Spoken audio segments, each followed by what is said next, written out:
प्यारे बच्चों, कक्षा 7 गणित में के इस सत्र में आपका स्वागत है। हम पढ़ रहे हैं पाठ 1 पूर्णांक, जिसमें आज हमें पढ़ना है गुणात्मक तत्समक। पहला गुणात्मक तत्समक है। बहुत सारी चीज़ें पढ़नी है आज हमने, ठीक है। गुणात्मक तत्समक से क्या मतलब है? ऐसी संख्या जिसकी गुणा करके किसी भी संख्या में उसकी गुणा करें तो मान में कोई परिवर्तन नहीं होता है। जैसे ऋण 3 में हमने 1 की गुणा करी तो ऋण 3 1 कम ऋण 3 ही रहेगा, चिन्ह भी नहीं बदलेगा। और ऋण 4 में 1 की गुणा करी तो ऋण 4 रहेगा, कोई फर्क नहीं पड़ेगा। धन 7 में 1 की गुणा करी तो धन 7 ही रहेगा। ऋण 270 में 1 की गुणा करी तो ऋण 270 ही रहेगा। 1 की गुणा हम किसी में भी करते हैं, वो संख्या में कोई परिवर्तन नहीं होता है। देखिए, इकाई, दहाई, सैकड़ा, हजार, 10,000, लाख। अब बड़ी संख्या ली, 1,01,000 में हम 1 की गुणा कर रहे हैं तो एक ऋण 1,01,000 ही रहेगा। दहाई, सैकड़ा, हजार, 10,000, लाख इतना ही रहेगा, कोई फर्क नहीं पड़ेगा। अच्छा, देखिए धन 6 में 1 की गुणा हो रही, यहाँ 1 इधर हो गया तो यहाँ भी धन 6 ही रहेगा, ठीक है ना। 1 की गुणा ऋण 7 में हो रही तो ऋण 7 ही रहेगा।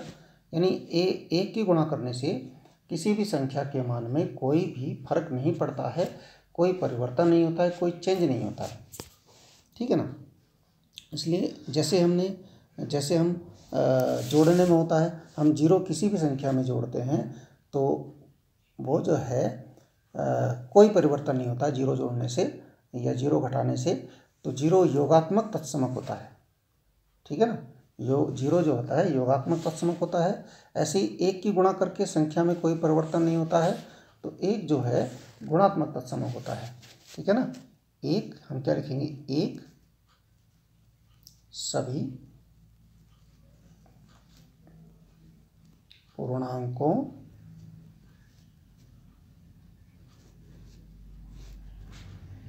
का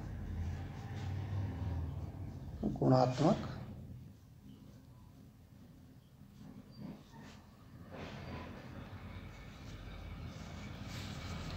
तत्समक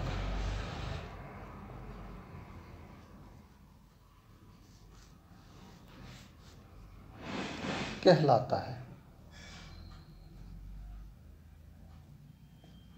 1 जो है सभी पूर्णांकों का गुणात्मक तत्समक कहलाता है, ठीक है। इसे आप नोट करेंगे। आगे देखिए और चीज़ है इसमें। अच्छा, यदि हम -1 से गुणा कर रहे हैं तब, ये तो +1 से था, अगर -1 से गुणा कर रहे हैं तब क्या फ़र्क पड़ता है? -1 से गुणा करने पर उस संख्या का चिन्ह बदल जाता है। देखिए, -1 से गुणा करेंगे तो ऋण 3 में तो धन 3 हो जाएगा, सीधी सी बात है, 2 ऋण आ गए ना यहाँ पर। अच्छा, और +3 में अगर -1 का गुणा करेंगे तो -3 आ जाएगा, उसका चिन्ह बदल जाएगा। -6 में ऋण 6 में -1 का गुणा करेंगे तो धन 6 हो जाएगा। ऋण 7 में धन 7 हो जाएगा। अच्छा, और 7 में ऋण 1 का गुणा करेंगे तो ऋण 7 हो जाएगा। ऋण 100 में ऋण 1 का गुणा करेंगे तो धन 100 हो जाएगा। देखिए उल्टा हो रहा है बिल्कुल। और 50 में ऋण 1 का गुणा करते हो ऋण 50 हो जाएगा। ऋण 50 में ऋण 1 का गुणा करेंगे तो धन 50 हो जाएगा, ठीक है ना। यानी कहने का अर्थ है ऋण 1 की गुणा करने पर क्या हो जाता है? चिन्ह बदल जाता है, यानी कि चिन्ह बदल जाता है। चिन्ह बदलने का अर्थ है चिन्ह बदल जाता है। और चिन्ह बदलने का अर्थ क्या होता है? चिन्ह बदलने का अर्थ है कि हमें योगात्मक प्रतिलोम प्राप्त होता है। योगात्मक प्रतिलोम भी चिन्ह बदलने पर ही होता है। अर्थात क्या प्राप्त होता है? योगात्मक प्रतिलोम।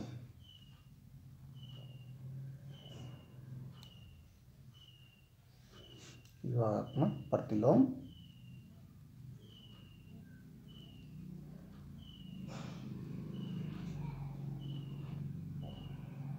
प्राप्त होता है। ठीक है ना, -1 से गुणा करने पर चिन्ह बदल जाता है, अर्थात योगात्मक प्रतिलोम प्राप्त होता है। आपको इस प्रकार से नोट कर लेंगे आप इसको। ठीक है, कि -1 की किसी भी पूर्णांक में -1 की गुणा करने पर उसका चिन्ह बदल जाता है। यदि प्लस में है तो माइनस में, भाई पूर्णांक दो ही चिन्ह के होते हैं, प्लस के या माइनस के। यदि माइनस का पूर्णांक है तो प्लस का हो जाएगा, और प्लस का पूर्णांक है तो माइनस का हो जाएगा।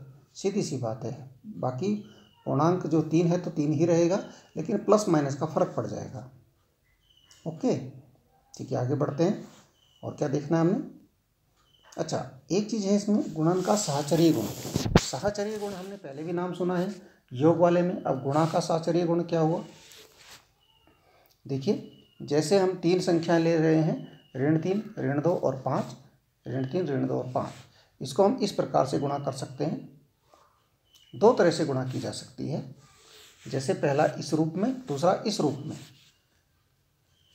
इस रूप में यानी ब्रैकेट के अंदर है ऋण 3 और ऋण 2, इनकी गुणा हो गई 3 दूना 6, धन का 6, क्योंकि दोनों ऋण के हैं। गुणा करेंगे तो जब दोनों एक जैसे चिन्ह के होते हैं तो उनका गुणा धनात्मक होता है। 5 की गुणा करेंगे तो 30 आ जाएगा। ऐसे ही इस अब की बार हमने क्या किया, ऋण 3 को बाहर कर दिया। अब हम पहले गुणा कर रहे हैं, ऋण 3 अलग कर दिया। पहले गुणा कर रहे हैं ऋण 2 और 2 5 की, 2 पंजे 10, ऋण का 10 आ गया, क्योंकि इनके चिन्ह अलग अलग हैं।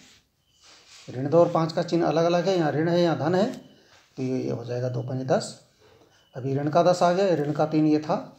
अब 10 की 3 में गुणा होगी, 10 तिया 30, चिन्ह क्योंकि दोनों ऋणात्मक हैं तो ये धनात्मक आएगा।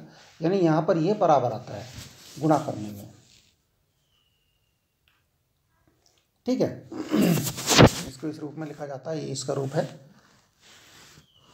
a गुणा b ब्रैकेट के अंदर गुणा c, फिर a गुणा ब्रैकेट के अंदर b गुणा c। अच्छा, अब हम पूर्णांक और बदल लेते हैं। हमने ऋण 7, ऋण 2 और धन 3 लिया। अब इसको कैसे करेंगे? देखिए, पहले ऋण 7 गुणा ऋण 2, ये हमारे पास, और गुणा 3। पहले इस रूप में करके देखिए क्या हो रहा है। देखिए, ऋण 2 और ऋण 7 और ऋण 2 की गुणा करेंगे, दोनों ऋणात्मक हैं, तो धन का आ जाएगा 14, 7 दूना 14 और गुणा 3। ठीक है, अब 14 की 3 में गुणा करेंगे, 14 एक पाड़ा पड़ो, 14 एकम 14, 14 दूना 28, 14 तिया 42, 14 तिया 42, प्लस का आएगा क्योंकि 3 भी प्लस का है, 14 भी प्लस का है। अब देखिए, अब इस रूप में लेते हैं इसको, ऋण 7 गुणा गए ऋण 2 गुणा 3। अब देखिए आ जाएगा, ऋण 7 बाहर ले लिया हमने, गुणा, अब इसकी गुणा कर दीजिए, 2 तिया 6, क्योंकि एक ऋण का है एक धन का है, अलग अलग चिन्ह क्या है तो ऋण का 6 आएगा। अब गुणा कर दीजिए, देखिए दोनों ऋण के हो गए, यानी धन का आएगा 7 छक्का 42। ठीक है, दोनों जगह सेम आ गया, दोनों जगह सेम आ गया ना। तो इसका मतलब आप क्या लिख सकते हैं, ऋण 7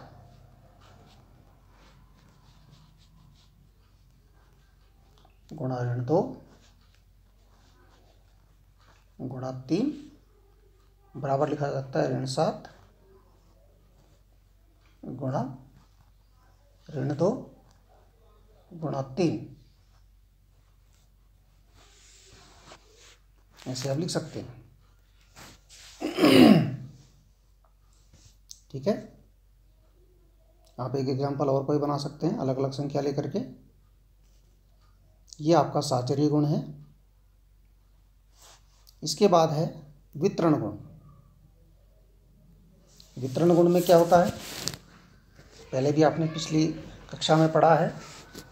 जैसे ये है, ये 13 गुणा में है, अंदर है 10 धन 2, तो ये 13 जो है दोनों के साथ वितरित हो जाएगा, बट जाएगा। ये हो जाएगा 13 गुणा 10 एक साथ, और 13 गुणा 2 अलग से। बीच का प्लस ही आ जाएगा, 13 गुणा 10 धन 13 गुणा 2। इस प्रकार से यदि हम इसे पूर्णांकों के रूप में लिख लें, 13 गुणा 10 धन माइनस का 2 हमने लिया तो जाएगा 13 गुणा 10 धन 13 गुणा 10 धन 13 गुणा माइनस 2। इस प्रकार से हमने और संख्या ले सकते हैं, जैसे ऋण 4 गुणा ब्रैकेट के अंदर है ऋण 2 धन 7। इसको हम कैसे वितरित करेंगे, ऋण 4 गुणा ऋण 2 और ऋण 4 गुणा ऋण 7। अब चाहे इसको आप करके भी देख सकते हैं। देखिए यहाँ पर आपको जोड़ घटाव भूलना नहीं चाहिए, ऋण 4 गुणा, अब देखिए यहाँ ब्रैकेट के अंदर जो है ऋण 2 और 7 है। अब जोड़ घटाव वाला नियम लगेगा, गुणा का नहीं लगेगा। यहाँ देखिए क्योंकि चिन्ह अलग अलग घटेंगे, 7 में से 2 गया 5, प्लस का आएगा क्योंकि 7 ज़्यादा है। ऐसे ही दूसरी तरफ देखिए, दूसरे वाले में ये है ऋण 4 और ऋण 2, इनकी गुणा करनी है तो 4 दूना 8 धन का आएगा, क्योंकि ये आपका दोनों एक ही जैसे चिन्ह के हैं तो धन का आएगा। फिर प्लस, अब यहाँ देखिए ऋण 4 और 7 की गुणा होगी, 4 7 28, दोनों अलग अलग चिन्ह के हो गए तो ऋण का आएगा ऋण 28।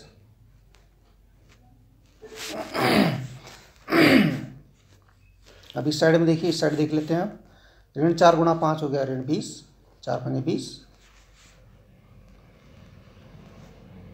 ठीक है ना। अब यहाँ देखिए क्योंकि ये धन का है ये ऋण का है, अब क्योंकि यहाँ पर अलग अलग चिन्ह के हो गए घटेंगे, 28 में से 8 गया 20 और ज़्यादा वाला चिन्ह लगेगा, ज़्यादा आपका ऋण में 28 है। देखिए आ गया दोनों तरफ बराबर। इसी प्रकार से आपको इसे भी करना है, इसे कर लीजिए, सरल करके देखिए इसको। अच्छा, ये दूसरे रूप का आ गया, ये आपका वितरण गुण का उल्टा आ गया। वहाँ पर हमने क्या किया कि वितरित किया, यहाँ पर वितरित पहले इसको वापस लेना है। जैसे हमने 13 को इसमें से वापस ले लिया, दोनों जगह से 13 को वापस ले लिया, यहाँ से 13 हट गया, ये आ गया, क्या बचा ऋण 5 धन ऋण 25, ऋण 5 धन ऋण 25, बस इस प्रकार से, ठीक है ना। दोनों स्थिति में आप कर सकते हैं जैसा आपको अच्छा लगे। अच्छा क्यों, क्योंकि हमारा उद्देश्य क्या है, गुणा को आसान बनाना। हमारा उद्देश्य क्या है, गुणा को आसान बनाना। जैसे हमने यहाँ है ऋण 25, 32 और 4, इसको हम 2 तरीके से गुणा कर सकते हैं। ऋण 25 इसे ही छोड़ देते हैं, ठीक है ना, गुणा 32 और 4 की गुणा करते हैं, 4 दूना 8 और 4 दिया 12। अब इसकी गुणा हमें करनी पड़ेगी यदि 25 का पढ़ा आता है तो, या फिर हमें गुणा करनी पड़ेगी ऐसे 128 में 25 की गुणा करनी पड़ेगी इस प्रकार से, ठीक है ना। लंबी गुणा चली जाएगी, 5 8 40 का 0 हासिल 4, 5 दूना 10 और 4 14 का 4 हासिल 1, 5 एकम 5 और 1 6। देखिए अब 2 से करेंगे, 2 8 16, फिर 2 दूना 4 हासिल 1 हो गया, 2 दूना 4 और 1 5 और 2 एकम 2। देखिए अब इतना काम हमें जोड़ना भी पड़ेगा। एक तरीका तो ये है। दूसरा तरीका क्या है, हम इसको आगे पीछे कर लें, जैसे कि हमने पिछली कक्षा में भी किया था, क्योंकि ये क्रम विधि में होता है, आगे पीछे कर सकते हैं, ठीक है ना। हम इसको इस टाइप में इसको बदल लें, ऋण 25 गुणा 4 इस प्रकार से और 32। अब देखिए अब कैसे होगा, ऋण 25 और 25 का पढ़ा 4 बार पढ़ लीजिए, 25 चौक 100, ऋण के आगे गुणा 32। अब स्मार्ट तरीके से गुणा कर लीजिए, 2 0 लगाइए और 32 एकम 32,